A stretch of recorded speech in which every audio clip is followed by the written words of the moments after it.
कि हेर अबदेखि अर्कोचोटि तिमीले मलाई सर्को एटिट्युड देखायो भने म जतिको नराम्रो कोही पनि हुँदैन कसलाई केटीलाई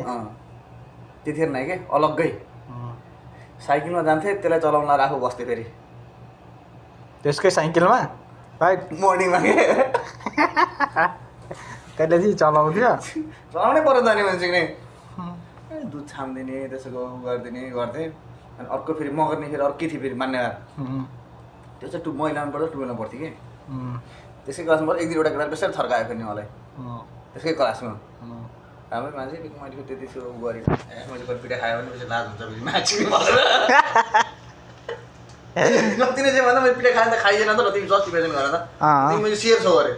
अर्को मैले सर्छ भने तिमी मैले ब्याग हट्नु पऱ्यो परिहाल्यो नि हौ त्यस्तो चुप लाएर निस्केँ मैले चाहिँ क्लासबाट जहिले मेरो क्लासमा डिस्टर्ब गर्ने भने करायो आँटेको छ त्यसले अहिले एक्लै हिमालय ट्राभल गरिरहेको छ एक्लै हिँड्रहेको छ क्या त्यो एक्लै नेपाल ट्राभल एक्लै